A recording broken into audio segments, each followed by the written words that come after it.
করেন। সদস্যরা আনন্দ উপভোগ করে বিভিন্ন খেলার মাধ্যমে। আমাদের গ্রুপ সিদ্ধান্ত নেয় কাকে ঋণ দেয়া হবে। ঋণ গ্রহীতার স্বামী দলে উপস্থিত হয়ে জানায়, আমার স্ত্রী জোনাকি সরকারের বইতে 1,00,000 টাকা লোন নিতে চায়। সর্বসম্মতিক্রমে ঋণ দেওয়ার সিদ্ধান্ত হলে পেপারপত্রে স্বামীর স্বাক্ষর নেওয়া হয় ও জামিনদার থাকে গোষ্ঠীর সদস্যরা, যতদিন না ওই লোন পরিশোধ হচ্ছে। গ্রুপে বসেই সঞ্চয়ের টাকা জমা দেয় সদস্যরা। দিদি, আমার বাবা এসেছিল, 2,000 টাকা দিয়ে গেছে। বাড়িতে থাকলেই খরচ হয়ে যাবে, বইতে জমা নেই। দেখি তোমার কত জমা হলো। 80,000 টাকা? আমার বইতে তো 75,000 টাকা জমা হয়েছে। আজকে 5,000 টাকা জমা দিলে আমারও 80,000 টাকা হবে। দিদি, আমার স্বামী পাট বিক্রি করেছে, আমি বাড়ি যাচ্ছি 5,000 টাকা আনতে। আর সবাই বেশি দিচ্ছে, ভেবেছিলাম 500 টাকাই দেব। দিদি, 1,000 টাকাই জমা নেন। এই নেন দিদি, জয়াদিন ও আমার টাকা সমান জমা হলো। শিল্পী, তুমি অনেক দিন ধরে 300 টাকা জমা দিচ্ছ, বছরের প্রথম এবার অন্তত 500 টাকা করে দাও। আমি আজ 500 টাকাই নিয়ে এসেছি, টাকা জমলে তো আমারই থাকবে, অসময়ে লোন পাবো আমি, টাকাটা আমারই তো কাজে লাগবে। গ্রুপে কোনো সদস্য মারা গেলে তার পরিবারের কী করণীয় আসুন দেখে নিন।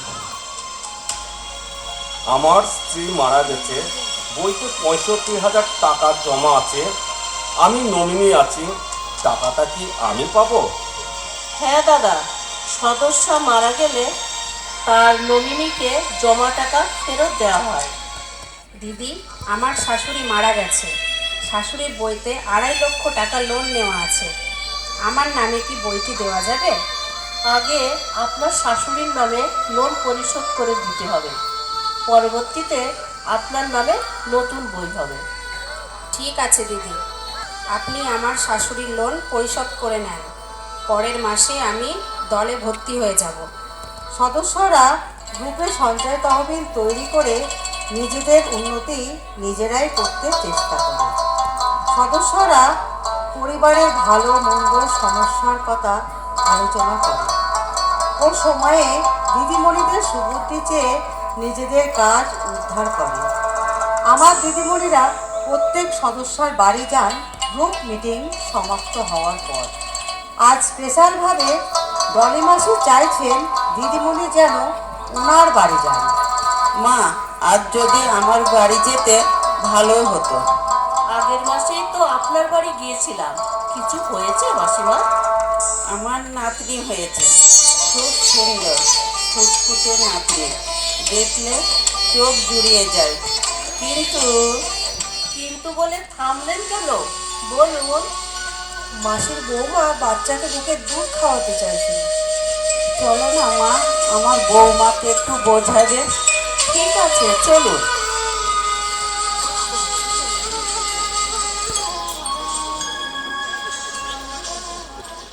পিঙ্কি, কেমন আছো?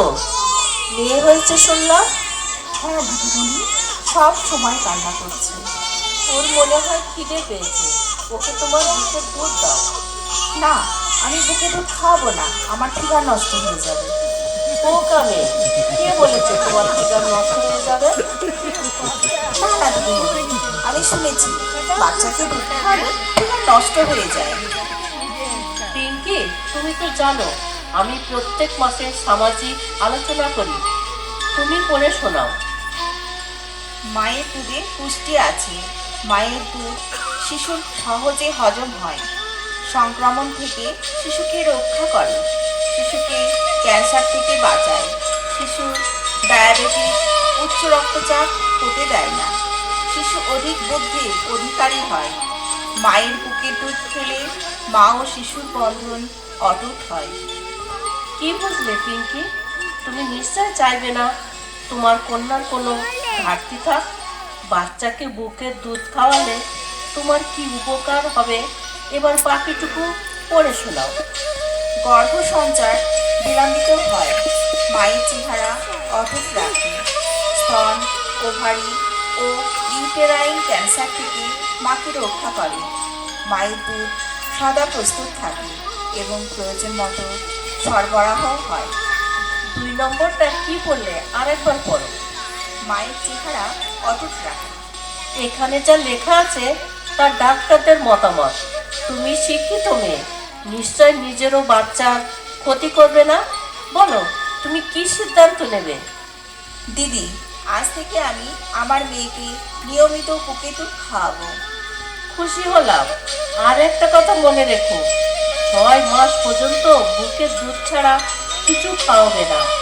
হেলথ সেন্টারে গিয়ে বাচ্চার টিকা সঠিক সময় দেবে, বাচ্চার যত্ন নিও। মাসিমা, আমার সংস্থায় ছায়াসঙ্গী প্রকল্পে মাধ্যমে কন্যা সন্তানকে মাকে একটি গাছ দেওয়া হয়, যার উদ্দেশ্য কন্যা সন্তানের সঙ্গে সঙ্গে গাছও বড় হবে এবং সেই গাছ কন্যা সন্তানের বিয়ের সময় অর্থ সাহায্য করবে ও সেই সঙ্গে অক্সিজেনও দেবে। বিশ্ব উষ্ণায়নের পরিবেশকে রক্ষা করবে। এই মাসে সিইউ মিটিংয়ে গিয়ে গাছটি নিয়ে আসবেন। এখন আসি মাসিমা। সাবধানে যেও মা, ঈশ্বর তোমার মঙ্গল করুক। প্রতি মাসে অফিস প্রাঙ্গণে প্রত্যেক গ্রুপের লিডারদের